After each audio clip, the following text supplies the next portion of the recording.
Oxon 3 Comunicación Natural. Toyota. Renfe. Nuevo Espacio Elite. San Miguel. Coca-Cola. Universidad de Oviedo. Acción Cultural Española. El Ayuntamiento de Gijón y el Gobierno del Principado de Asturias. Patrocinan la 37ª edición de la Semana Negra.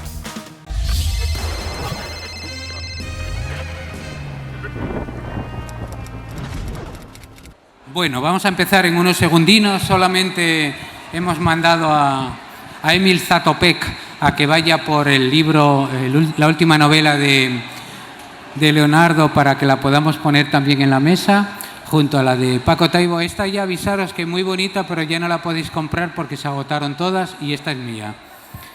Y en unos segundinos, mientras... ¡Hala! Zatopek ha llegado. ¿Quién fue por la novela? ¿Qué? Fue Lorena. No, ya, cuando la traiga hay que devolverla. Bueno, ya sin más, porque en realidad habéis venido a escucharlos a ellos dos, qué nos tienen que contar, qué se tienen que decir. Con todos ustedes, los reyes del mambo, Leonardo Padura, Paco Ignacio Taibo II.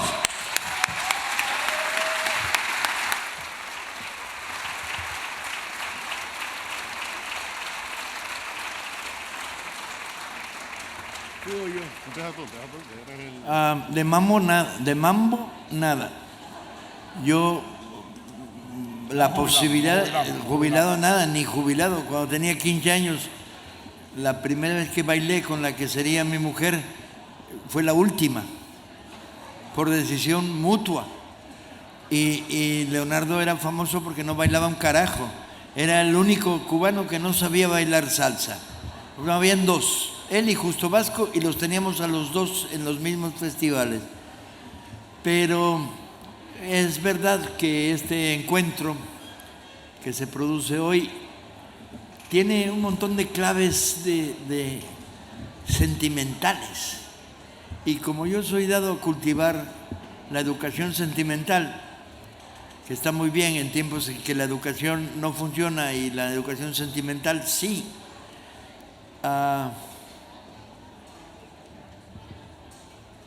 puedes empezar diciendo, hace 37 años estábamos empezando la Semana Negra y estábamos los dos, junto con un grupo de escritores muy interesantes. Lamentablemente,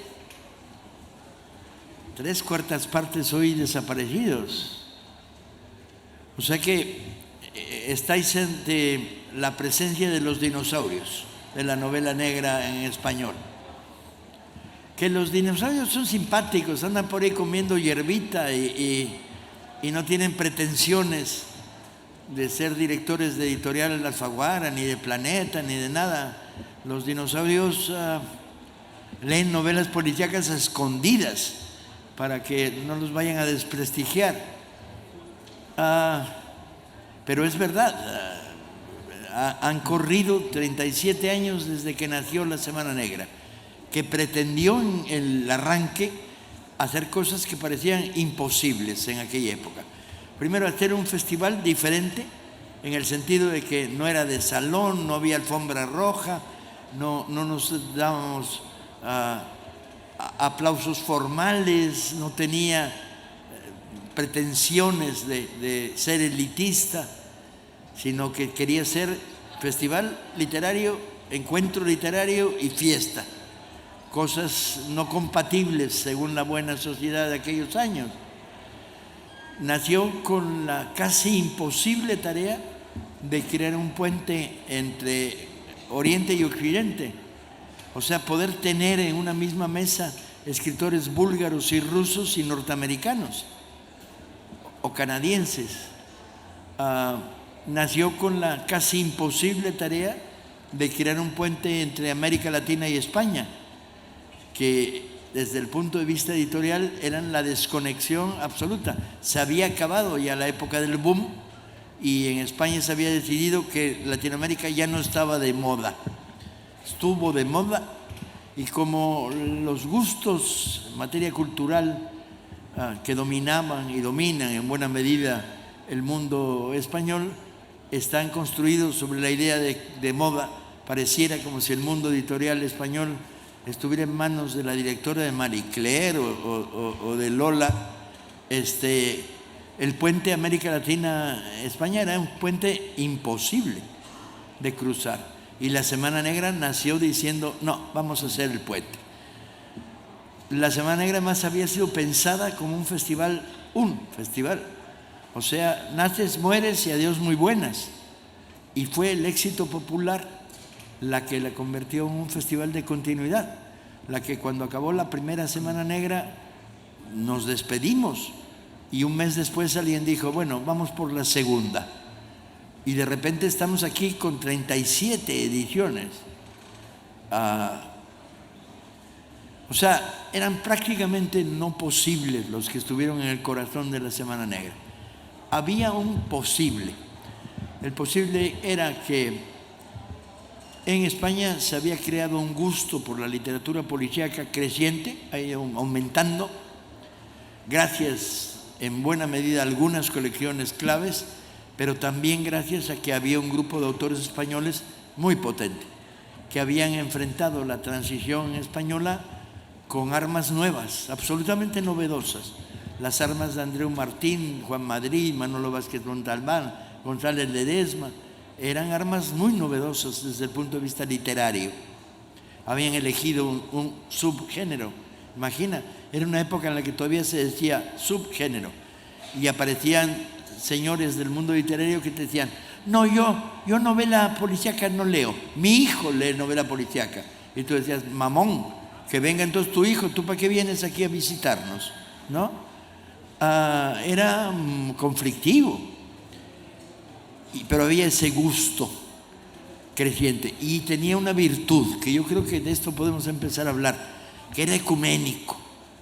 No importaba si el punto de partida era los muchachos del Polar francés, el éxito multimillonario de la novela policíaca espionaje rusa con Semyonov y los hermanos Weiner. No importaba demasiado si era la novela urbana dura que se estaba generando en México y en Argentina. No importaba demasiado.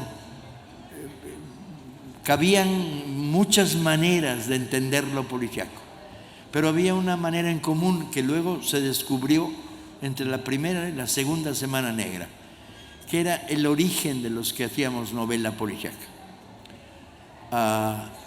En un programa en Arte, grabado en Francia y difundido en Alemania y en Francia, empezamos a confesar. Entonces Manolo dijo, yo estuve en Barcelona en el 69 en los encierros de los intelectuales. Vale. Yo en el 68 en la Ciudad de México. Vale. Y tú, yo no, en el movimiento estudiantil francés, decían Vilar y Manchet. Y tú, no, yo vengo del movimiento estudiantil alemán. Eran los ecos y los norteamericanos sin ningún duda. Jerome Charry en el movimiento por la paz y contra la guerra de Vietnam en la costa este, Roger Simon en la costa oeste, en el Students for a Democratic Society. Era los ecos literarios de la revolución de los fines de los años 60. Era el rebote literario. Entonces, entre el gusto que se había creado en España con colecciones y autores muy potentes, con mucha fuerza, expresión narrativa, con temas sorprendentes, había un caldo de cultivo. Voy a tener que salir a fumar dentro de un momento. Lo bueno es que Padura también fuma, a lo mejor salimos de repente los dos a fumar y volvemos, no os preocupéis, no pasa nada. Y esta magia dio con la ciudad ideal. ¿Quién hubiera pensado que Gijón era la ciudad ideal? Gijón era el culo del mundo, camaradas, hace 37 años. Lo sigue siendo, pero no importa. Hoy ser el culo del mundo no es peyorativo, es admirativo. Era donde Cristo había perdido el zarape y no lo había recuperado. No estaba ni en la ruta de Santiago, porque para ir a Santiago das una curva y bajas. ¿no? Pasas por Oviedo y por León. Los transportes era medio delirante. Sí. Y además, claro, el equívoco era continuo. Vamos a hacer una semana negra de novela policíaca en Gijón. Y entonces te decían, pero hay Gijón es la de los turrones. Y te la pasabas todos los días diciendo, no, en Gijón no hay turrones, pero hay huesos de santo. Imagínate explicarle a un canadiense qué coño son los huesos de santo. Había ganchos que tuvimos que usar para explicarles a los primeros que vinieron a la Semana Negra. Había estos que les he contado: efervescencia del género en España, voluntad ecuménica, contactos, relaciones, nacía la Internacional de Escritores Policíacos, Tercer Mundo, Primer Mundo, Oriente y Occidente, y bueno, un argumento supremo era, y en Gijón hay fabada. Imagínate explicarle a una japonesa lo que era la fabada, que era muy divertido porque se lo explicabas, terminaba la explicación y tenías que volvérselo a explicar, claro, porque el traductor no había entendido nada y quién sabe qué le había traducido. Porque el traductor de la japonesa en la segunda Semana Negra descubrimos que hablaba japonés, pero no hablaba español. Lo llamábamos en broma Moquito al traductor. A ver, Moquito, ven y dile. Y Moquito decía lo que le salía de las bolas. Y además la semana empezó a gestar algo muy interesante, que era un festival, era cara al público, era novela policíaca, pero también era un encuentro literario muy potente. Aquí nos sentábamos en un gremio que se caracterizó en aquellos años, y eso es muy importante, de colegas y compañeros. Aquí nadie, de fraternidad, la palabra correcta. Aquí nadie le daba con el codo a aquel porque había vendido 1000 libros más o menos. La palabra incluso bestseller era pecaminosa. No era coño, voy a tener que salir a fumar en serio.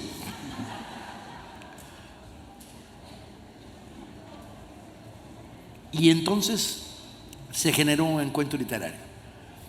La ventaja fue que el segundo año los que habían comido fabada ya la sabían contar a los canadienses. Y ya cuando llegó el segundo búlgaro en nuestras filas, el primero fue Atanás Mandasiev, mejor conocido como Satanás. El segundo, por facilidad, lo llamamos San Pedro, aunque nunca supimos cómo se llamaba realmente, nadie leía búlgaro. Entraban a esta fraternidad, a este encuentro literario, que era polilingüístico, agárrense. Había momentos en una reunión en corto de los autores presentes en los que se hablaba en inglés, alguien le traducía al francés, y luego hablaba Manolo Vázquez Montalbán en español, y había que traducirlo al español porque farfullaba Manolo cuando hablaba en público. Entonces se indignaba mucho de ¿por qué me estás traduciendo al español? Para que te entiendan.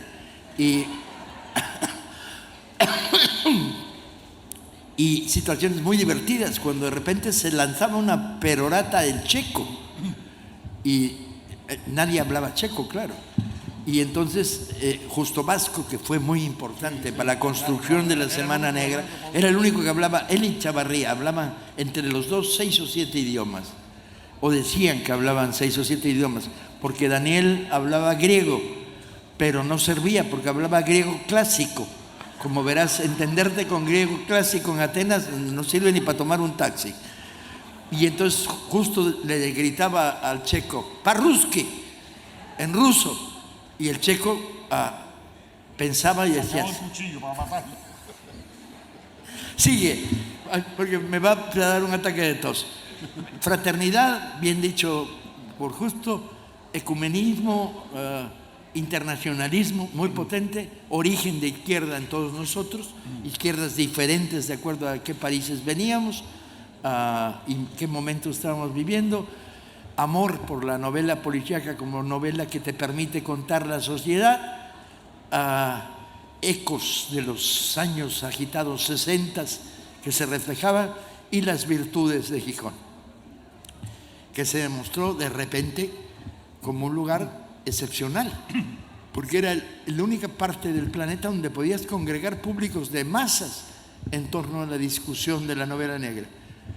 Y no necesariamente por curiosidad, porque al rato empezó a resultar atractiva y empezó a llegar gente que venía del sur de Francia, de Andalucía, y a congregarse durante los días Semana Negra.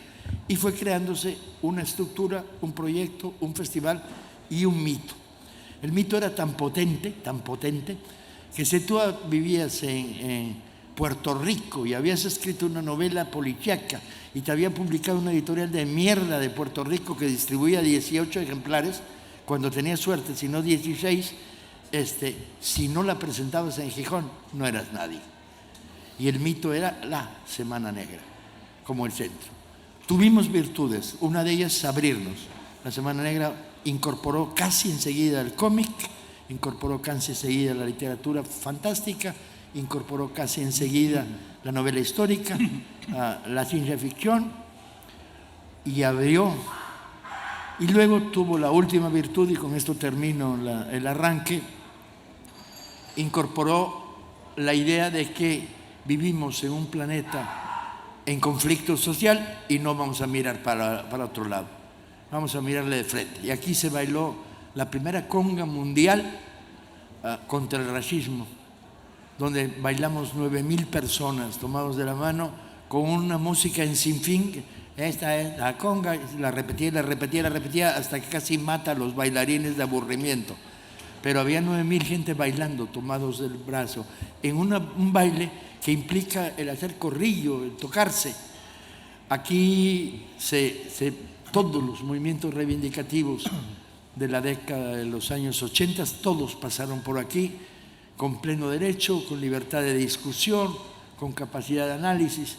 Y hoy, a tantos años, podemos volver a decir que somos, vaya usted a saber quiénes somos, pero que hay en el trasfondo de un festival sobre novela negra, novela, etcétera, también está la voluntad de mirar de frente y decirlo con todas las letras que abominamos el genocidio que se está produciendo en Palestina, que estamos a favor de los trabajadores de la Suiza, que no nos gusta la guerra ucraniana, pero no porque nos guste Putin, que nos parece igual de asqueroso como gobernante que los gobernantes ucranianos, sino porque en un proceso de guerra siempre mueren los inocentes.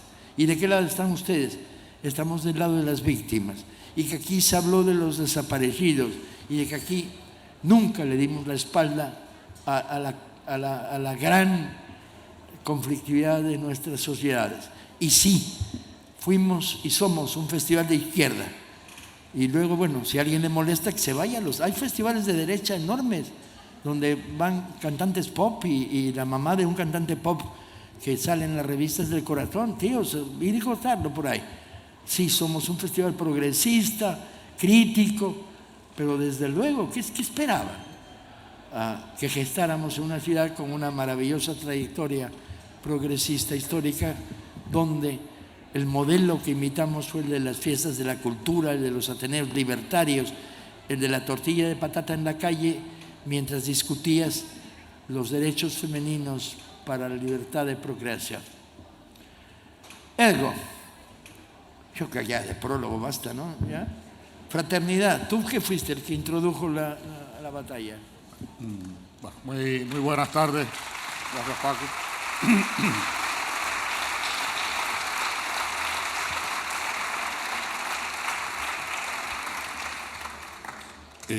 Esta puede ser la enésima mesa en la que yo participo con Paco a lo largo de 40 años y siempre salgo muy satisfecho porque trabajo la mitad y cobro el sueldo completo, porque Paco se encarga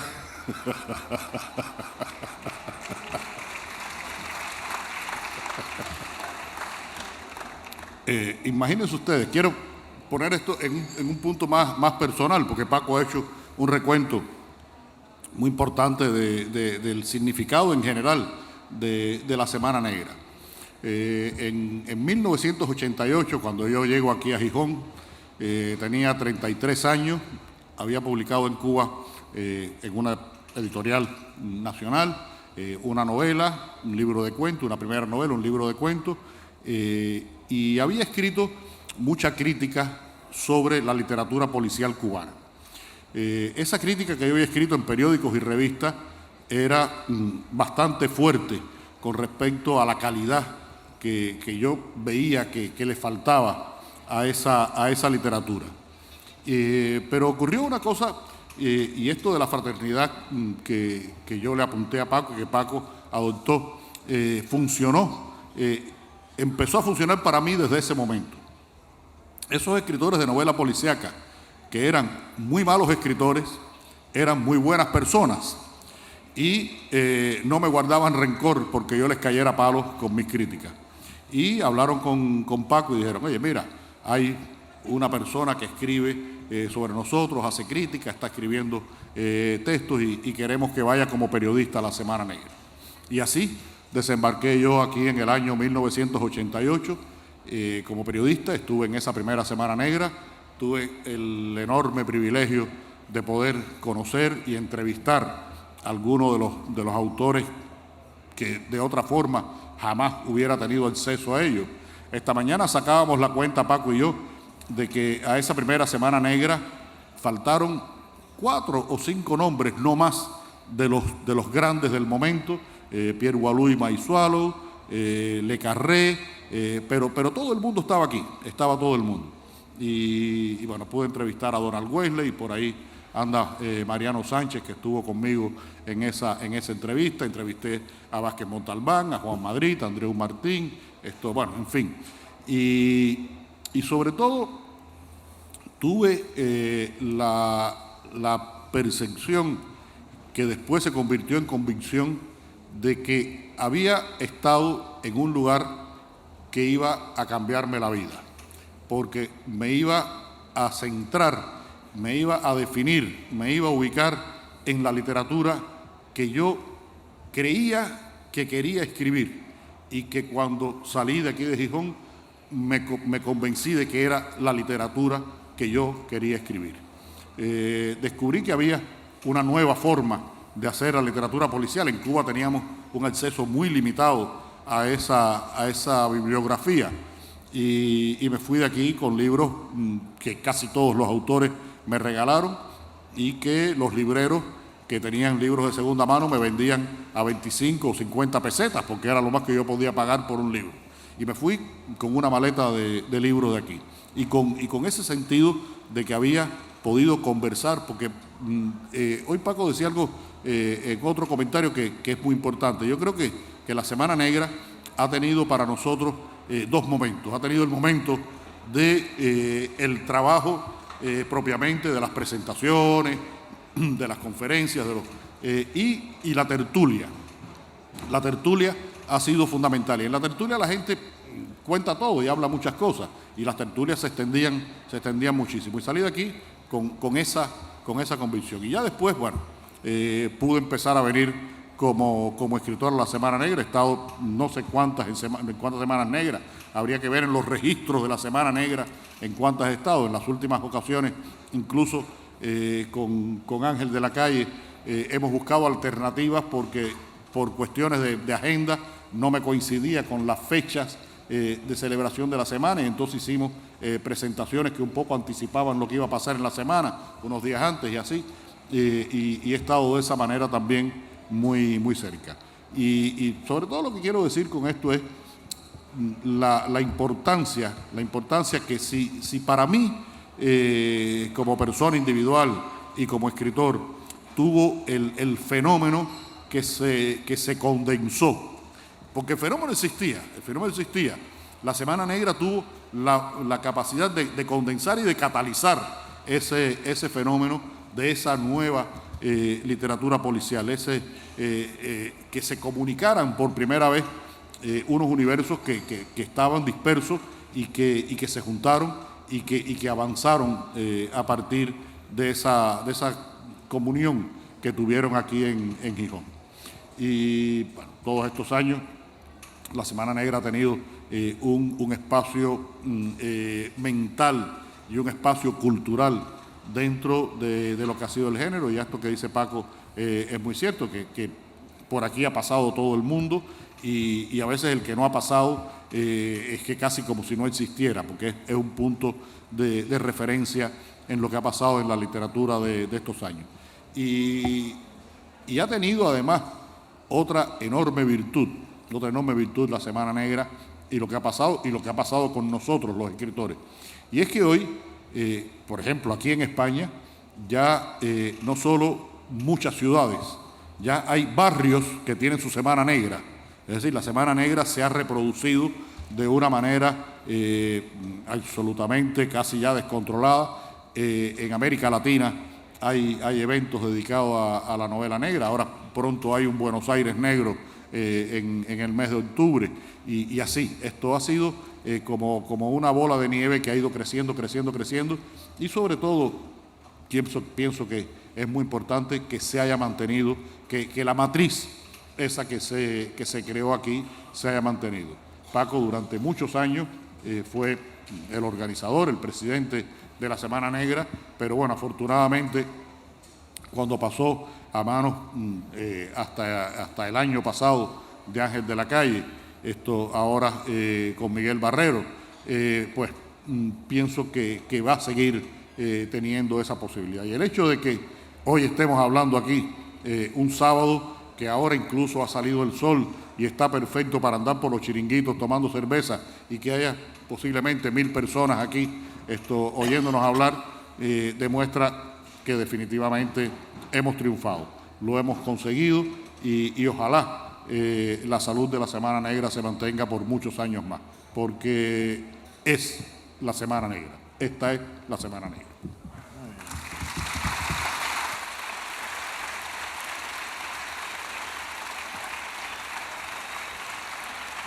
Paco hablaba de los veteranos y por allá veo a Susanita, que se nos ha hecho una persona mayor en estos años.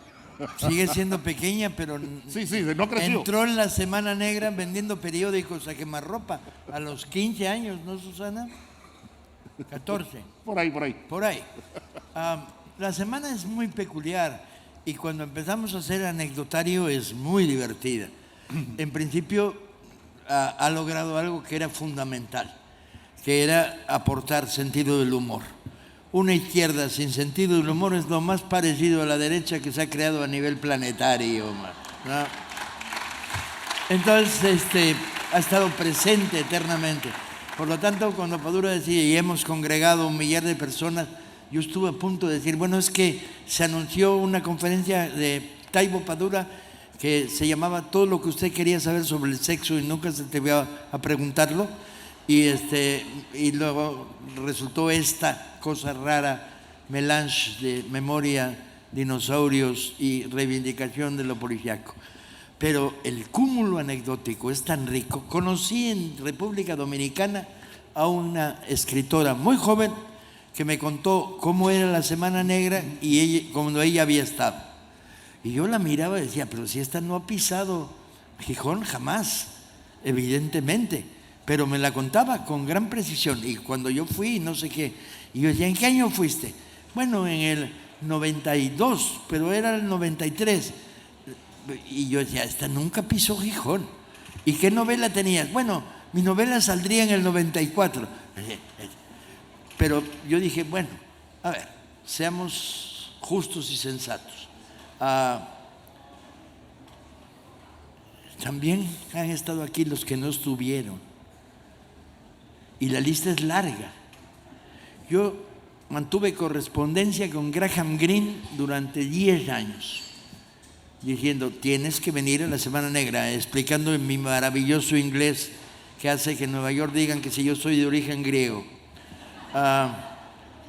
Explicándole la Semana Negra. Y lo convencí.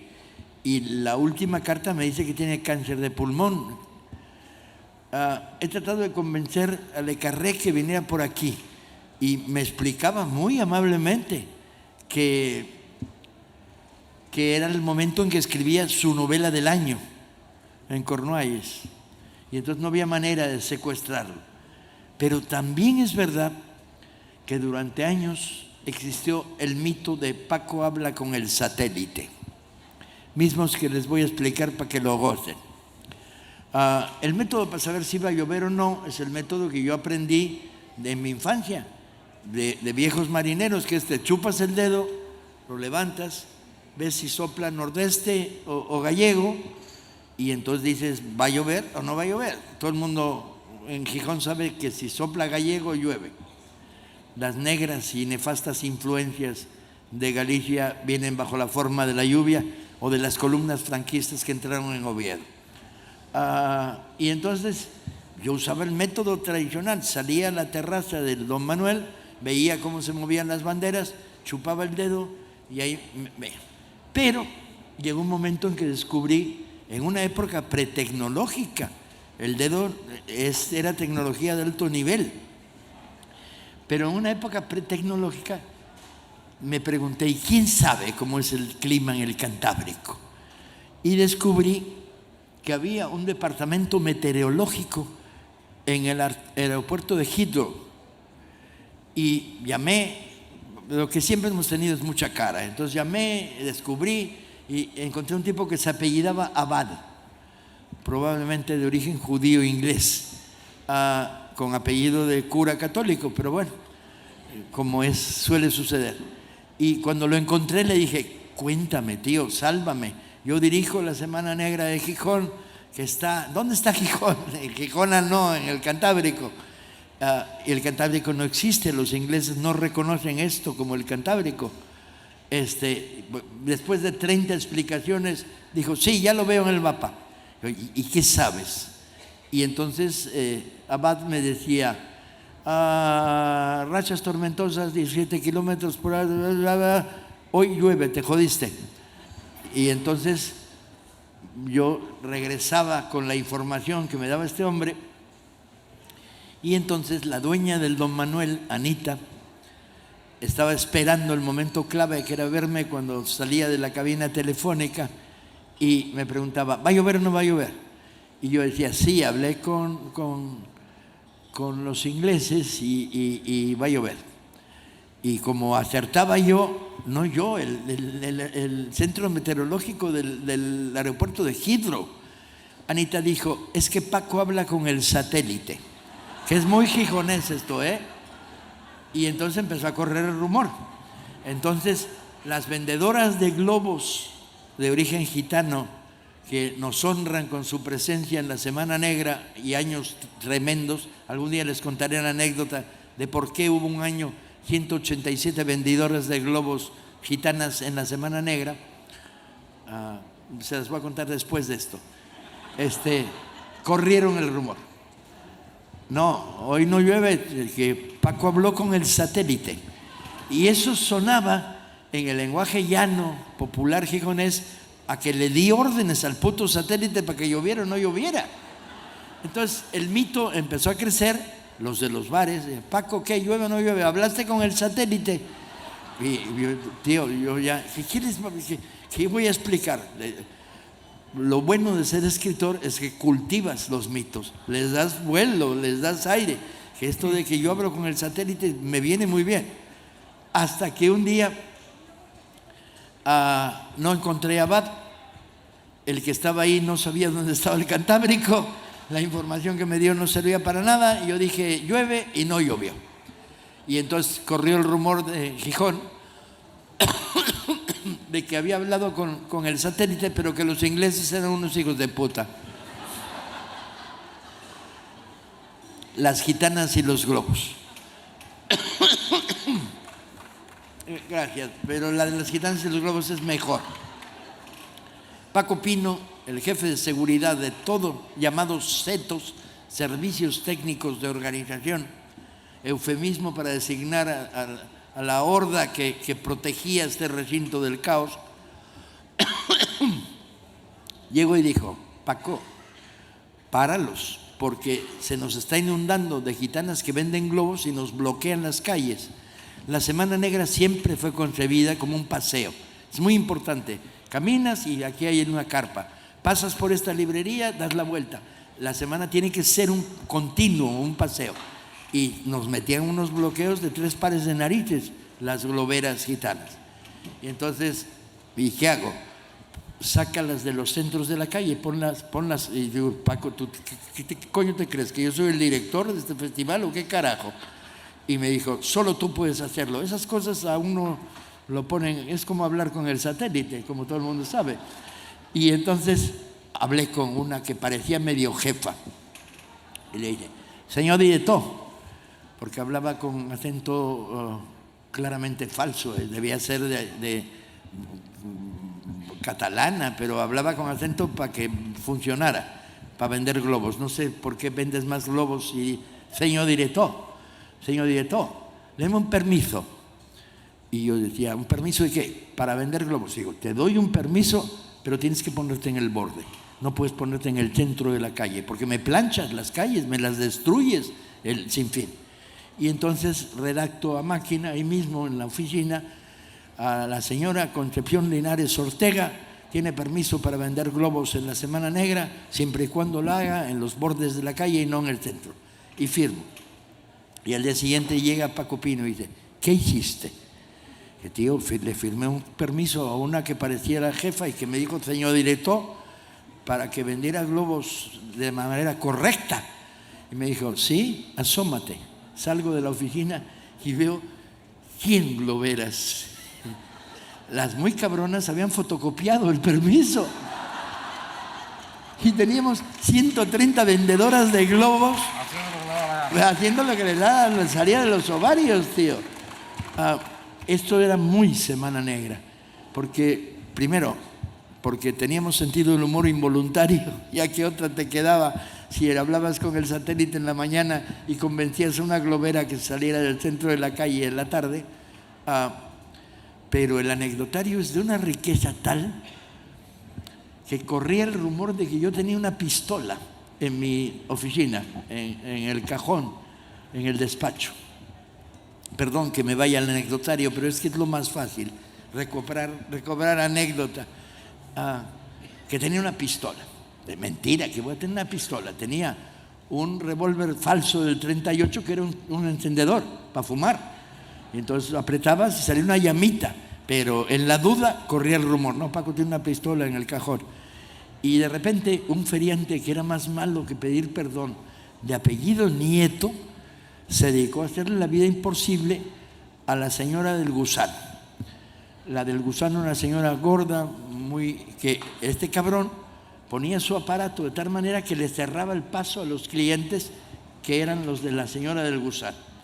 Yo la verdad no distinguía entre el gusano y el carromato de Nieto, pero Nieto era un cabrón bien hecho.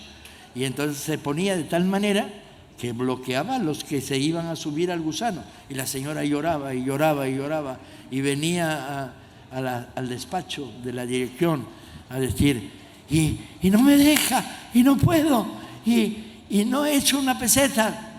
Entonces dije, a ver, vamos a ver a Nieto. Fui a ver a Nieto, del que luego me hice muy amigo, y dije, aquí lo único que se impone es que el rumor de que tengo una pistola en mi oficina sea verdadero. Y entonces le dijeron, viene a verte el mexicano, porque por culpa del comercio de aquella época, yo que nací en Hermanos Fresno, era el mexicano, para estar tocándome las narices. Y entonces, viene a verte el mexicano. Entonces yo avanzaba seriamente hacia Nieto, llegué hacia él, me miró con la cara retorcida, porque era malo, y escupí en el suelo, con el zapato hizo una raya y dice, como la pases, te mato. Y Nieto me miró fijamente y dijo, ¿este va en serio? Y yo creo que el mito de que tenía una pistola en mi oficina funcionó. Y entonces dijo, vale, director, vale.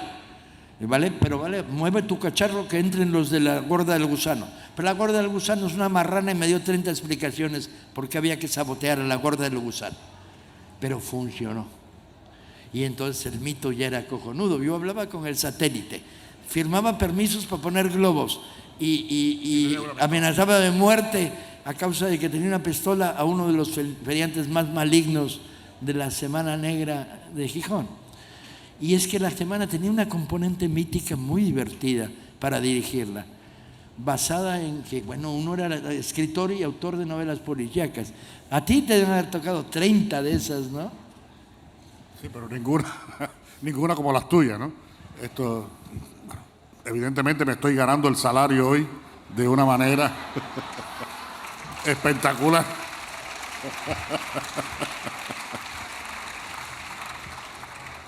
Y el debate de que los escritores cubanos fracasan, que tuvimos tú y yo juntos, tomados de la mano, porque sus personajes no mean. Cuéntales.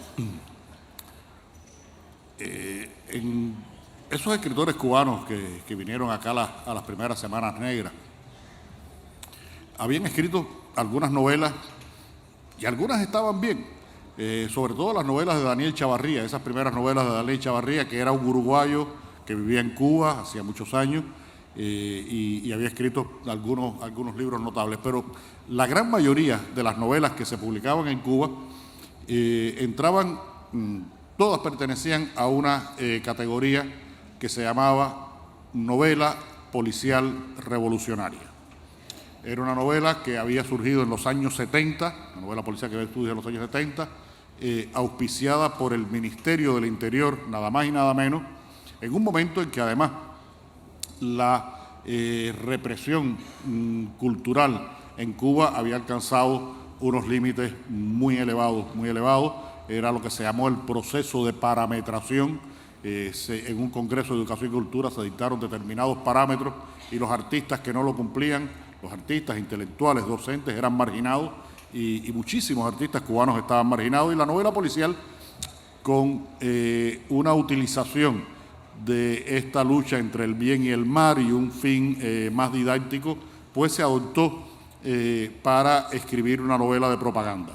Esa novela de propaganda, que se llamó Novela Policial Revolucionaria, pues durante 20 años se publicó en cantidades bastante notables en Cuba, tiradas de 50, 60, 100 mil ejemplares, y tenía una característica fundamental. Era novela policial revolucionaria. Tenía bastante de policial, tenía mucho de revolucionaria, pero le faltaba la novela. Era donde tenía su gran problema. Así todo, bueno, se crea ahí un movimiento y estos escritores, muchos de ellos fueron muy entusiastas y fueron además promotores de lo que fue la semilla de lo que después se convertiría en todo este movimiento, que fue crear en La Habana un pequeño encuentro al que fueron 8 o 10 escritores y se fundó la Asociación Internacional de Escritores Policiales, que fue ese vínculo que permitió que escritores de muchas partes tuvieran una relación. Y fue muy importante para la propia concepción de la Semana Negra y para la propia organización de la Semana Negra. Pero esos personajes de esas novelas tenían, como eran personajes que tenían que representar la lucha de los órganos cubanos de la seguridad del Estado y del Ministerio del Interior en la lucha contra el imperialismo y contra los enemigos internos, pues creó personajes que eran personajes absolutamente de cartón piedra. Eran personajes que tenían la duda filosófica de algunos de ellos podía llegar a tener una contradicción entre cuándo voy a dejar de fumar. Todos iban a dejar de fumar, pero la duda era cuándo, en qué momento iban a dejar de fumar. Y Paco también fue muy crítico y muy mordaz con esa literatura. Y cuando yo escribo la primera novela, ya les digo, con esos referentes nuevos que fui encontrando, la que se llama Pasado Perfecto, creo al personaje de Mario Conde, que tuve aquí en Gijón, hice la primera presentación de una de esas novelas y tuve que explicarle a todo el mundo por qué se llamaba Mario Conde mi personaje. Afortunadamente ha habido un proceso de justicia poética y yo creo que hoy más gente conoce a Mario Conde mío que al otro Mario Conde, que era uno de los hombres más famosos. Es que el Mario Conde mío es una persona decente, y el otro, como todos ustedes en España dicen, era un chorizo. ¿no? Entonces, yo creo que por ahí la simpatía estaba clara que se decantara. Y yo le envío, le doy en La Habana a Paco el manuscrito de esa primera novela que yo la había enviado al concurso, ya es el año 91, había empezado la crisis en Cuba, y lo primero que faltó fue el papel. Lo primero que dejó de venir a Cuba de la Unión Soviética, todavía existía la Unión Soviética, pero dejó de venir papel. Y se dejaron de publicar libros. Todas aquellas tiradas de 50.000 ejemplares que había, bueno, todo eso desapareció. Y la única forma que tenía yo de publicar la novela era enviarla a ese concurso del Ministerio del Interior. Y recuerdo que yo había venido a España, estamos hablando de los primeros meses del año 91, había venido a España a hacer una investigación para un documental que se iba a filmar sobre, era una serie de televisión española sobre las distintas migraciones regionales españolas a América, cuál había sido el carácter, y a Cuba nos habían tocado los catalanes en Cuba. Y había hecho yo esa investigación para escribir el guión, y cuando voy a regresar a Cuba llamo a Lucía, mi esposa, y le digo, Lucía, ya, bueno, regresamos la semana que viene para que vayan a buscarme al aeropuerto y tal. Y me dice Lucía, te tengo una buena noticia. Dígole, ¿qué pasó? Dice que ya se filtró que vas a ganar el premio del concurso de novelas policiales. Coño, me pongo muy, muy contento. Preparo todo, regreso a Cuba. Lucía me va a buscar al aeropuerto y me dice, te tengo una mala noticia. Dejaron desierto el premio. Como en Cuba todo se sabe de una forma o de otra, en unos pocos meses me enteré que a los jurados del concurso, el día que se iba a firmar el acta, lo fue a ver un señor del Ministerio del Interior y les dijo, esa novela no se puede publicar como premiada del concurso. Y los jurados tuvieron la dignidad de decir, bueno, si no gana esa novela, el premio queda desierto. No pude publicar la novela. Paco llega a Cuba, yo recupero los ejemplares mecanografiados, le doy uno a Paco. Paco, léete la novela y dime qué piensas. Y unos meses después voy yo a un festival de cultura del Caribe en Cancún. Ahí estaba Paco también. Y cuando llego, Paco me dice, te tengo una buena noticia. Yo voy de buena noticia. Y fíjense si la noticia era buena, que Paco me dijo, coge $900. Era la noticia. Es que tu novela sale la semana que viene publicada aquí en México. Era una pequeña colección, de libros muy económicos que publicó la Universidad de Guadalajara. Paco coordinó la edición, salieron 7, 8 novelas, después aquello un poco se desinfló, pero salió publicada la novela. Y en esa novela tiene 2 cuartillas de introducción de Paco. Y en la introducción Paco dice, por fin he leído una novela policíaca cubana en que los policías mean. Y esa fue la carta de presentación de Mario Conde.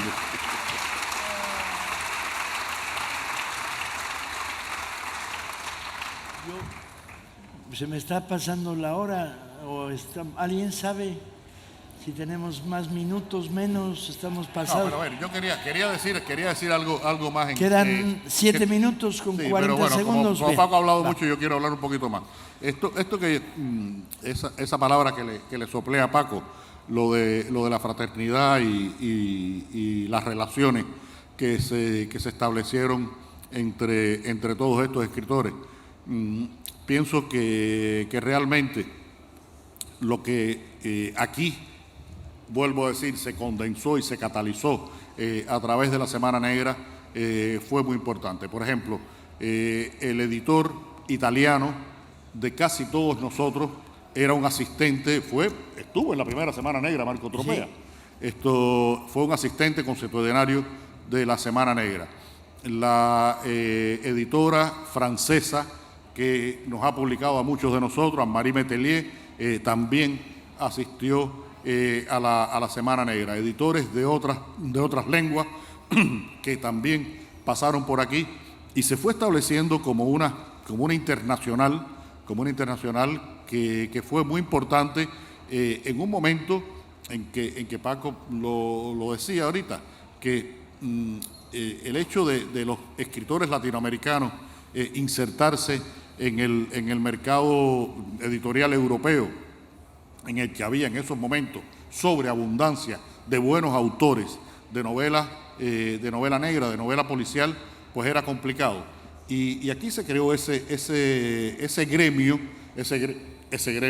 de solidaridad que funcionó para muchos de nosotros de una manera muy importante. Por ejemplo, en el caso de Italia, recordamos con mucha nostalgia y con mucho cariño los años en que autores como Daniel Chavarría, Rolo Díez, Paco, yo hacíamos recorridos por toda Italia, haciendo presentaciones que eran una fiesta, aquellas presentaciones. Nos pasábamos 15, 20 días dando vueltas por toda Italia y se creó la expectativa y el espacio para que la literatura de carácter policial iberoamericana y sobre todo la latinoamericana ocupara un lugar en Italia. Y en Francia ocurrió de la misma manera, en buena parte también en los países de lengua alemana, y todo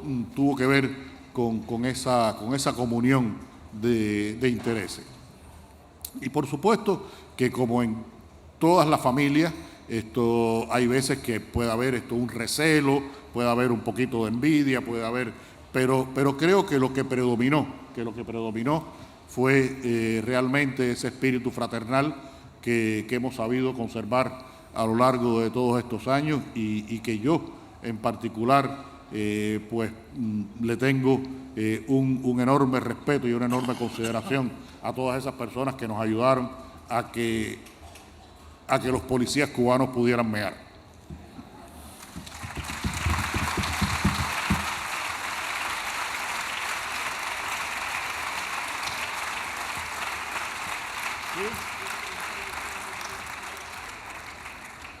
Ábrele el micrófono, Ángel.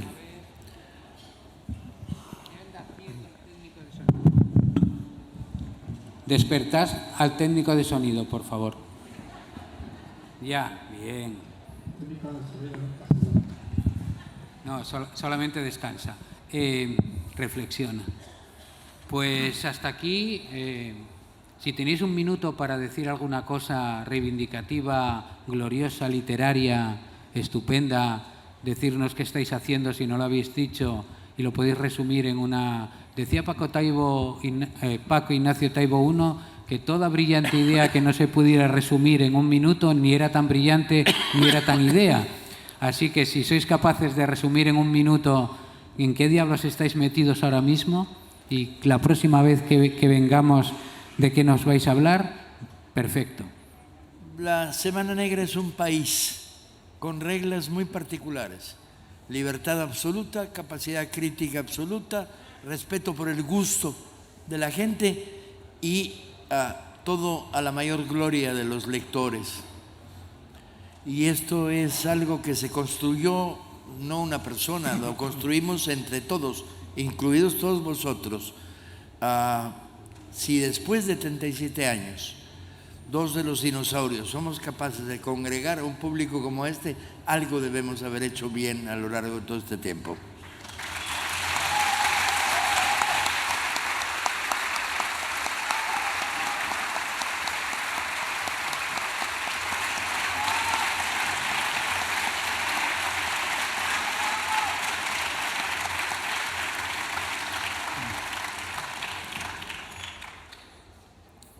Aquí en la Semana Negra ha sido uno de los pocos lugares en que, haciendo una presentación de un libro, tuve miedo de ir preso. Fue en la presentación del hombre que amaba a los perros, creo que fue en Langreo donde la hicimos. Y estaban todos los troscos de aquí, de Asturias, pidiendo libertad para el pueblo. Y yo dije, aquí esto se va a joder, esto se va a joder. Y ha sido muy importante para mí porque no solamente he venido aquí presentando libros de carácter policial. Mi novela, la novela de mi vida, la presenté aquí, presenté El hombre que amaba a los perros, con Ángel hace 2 o 3 años, saliendo de la pandemia, vinimos y presentamos Como polvo en el viento. Es decir, que ha sido un espacio muy generoso, porque creo que hoy me preguntaban, dime 2 palabras para caracterizar la Semana Negra. Dije, coño, qué jodido está esto. Y entonces dije, hereje y heterodoxa. Creo que pudieran ser 2 características que han definido lo que ha pasado aquí durante estos 37 años para mayor gloria de Dios. Muy bien. Gracias. 51, 41 segundos. Va. Hay 2 versiones de Blancanieves. 2 versiones de Blancanieves. 2 versiones. La versión Disney, que es una mierda, los enanitos van, ay lo, a casa a descansar. Esa es la mala. La buena es, ¿quiénes son? Son mineros, ergo, son mineros asturianos, los enanitos de Blancanieves. Ergo, ¿qué van a cantar los enanitos mineros asturianos de Blancanieves? Cantan cuando van, y esa Disney jamás la haría, arriba parias de la tierra, en pie famélica legión. Bien, contárselo a vuestros hijos para que se enteren, porque si no va a ganar Walt Disney la victoria.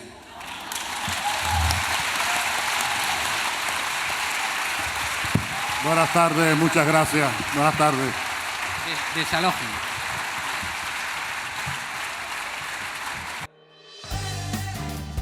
Oxon 3 Comunicación Natural. Toyota. Renfe. Nuevo Espacio Elite. San Miguel. Coca-Cola. Universidad de Oviedo. Acción Cultural Española.